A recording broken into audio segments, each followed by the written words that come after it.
जय हिंद everyone, welcome back to my channel. My name is major Ashish. दुनिया में एक और बड़ी हलचल हुई है जहां पर पोलैंड ने रशिया के कुछ ड्रोन्स है उसको डिस्ट्रॉय कर दिया है, उसको शॉट डाउन कर दिया है। जैसा कि आप ये न्यूज़ में भी देख पाएंगे कि पोलैंड ने कहा है कि उन्होंने रशिया के कुछ ड्रोन से जो कि उनका एयर स्पेस वायलेट कर रहा था उसे उन्होंने डिस्ट्रॉय कर दिया है।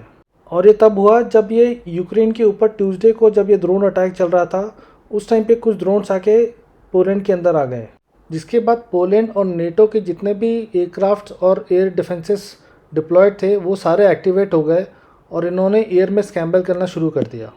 अब मैं इस मैप के हेल्प से आपको समझाता हूँ कि एग्जैक्टली कहाँ पर और किस लोकेशन में हुआ था ये सारा इंसिडेंट। तो फर्दर राइट में देखेंगे तो आपको यूक्रेन दिखाई देगा। यूक्रेन के ऊपर बेलारूस है और बेलारूस के लेफ्ट में जो वेस्ट पार्ट है वो है पोलैंड।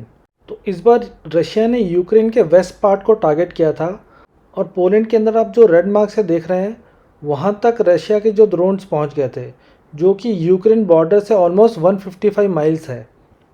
पोलैंड के लिए बहुत ज़्यादा कंसर्निंग इसलिए भी था, अगर आप पोलैंड के मैप में देखेंगे तो वहाँ पर वॉर्सो जो ऑरेंज कलर से एक डॉटेड डॉट देखेंगे वो बेसिकली इनका एयरपोर्ट्स हैं।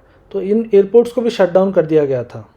ये रशिया यूक्रेन वॉर में पहली बार है कि रशिया का किसी भी टाइप का इक्विपमेंट या वेपन किसी नेटो कंट्री के अंदर तक पहुंचा हुआ है। और पोलैंड ने ये दावा किया है कि उन्होंने ऑलमोस्ट 19 ड्रोन्स को डिस्ट्रॉय कर दिया है। और जिसके बाद पूरे कंट्री में इतना क्योस फैल गया कि पोलैंड ने डिसाइड किया है कि आर्टिकल 4 को इन्वॉक करने के लिए, और इन्फॉर्मेशन दी है उनके प्राइम मिनिस्टर डोनाल्ड टस्क ने।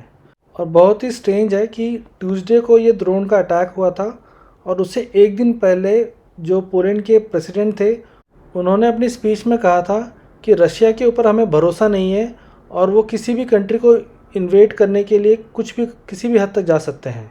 और इस इंसिडेंट के बाद डोनाल्ड ट्रंप ने भी अपनी चुप्पी तोड़ी और उन्होंने कहा कि what is with Russia, Russia Poland का एयर स्पेस क्यों वायलेट कर रही है ड्रोन के साथ। और साथ ही साथ जो यूएस के एम्बेसडर हैं नेटो में, मैथ्यू वेटाइका, उन्होंने भी कहा है कि हम अपने नेटो के एलाइज के साथ में हैं और हम नेटो के जितने भी एलाइसेस हैं उनके हर एक इंच लैंड को बचाने के लिए खड़े हैं।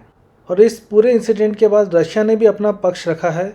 रशिया की जो डिफेंस मिनिस्ट्री है उन्होंने अपना स्टेटमेंट निकाला है और कहा है कि हमारा कोई इंटेंशन नहीं है कि हम पोलैंड के ऊपर कोई एयर वायलेशन करें या किसी भी टाइप का अटैक करें। और अगर पोलैंड चाहे तो हम साथ में बैठ के इस मुद्दे के ऊपर कंसल्ट करने को तैयार हैं। थोड़े टाइम पहले मैंने बात करी थी कि आर्टिकल 4 ऑफ नेटो का आर्टिकल 4 होता क्या है।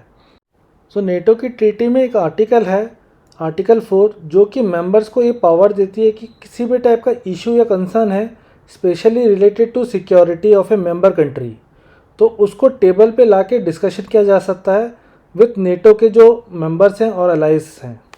और 1949 से मैं बात करूं तो आर्टिकल 4 को ऑलमोस्ट 8 बार इन्वोक किया जा चुका है। जब रशिया यूक्रेन की वॉर की बात हो रही है तो आज की लेटेस्ट न्यूज़ है जहां पर इंडिया के जो स्पोक्स पर्सन है एमईए के, उन्होंने कहा है कि इंडियंस को रिक्रूट करना बंद कीजिए, और ये इन्होंने रशिया को कहा है। और एमईए ने अपने एडवाइजरी में भी कहा है कि रशिया काफ़ी सारे इंडियंस को अपने मिलिट्री में रिक्रूट कर रहा है। तो अभी के लिए इतना ही, फिर मिलेंगे। जय हिंद।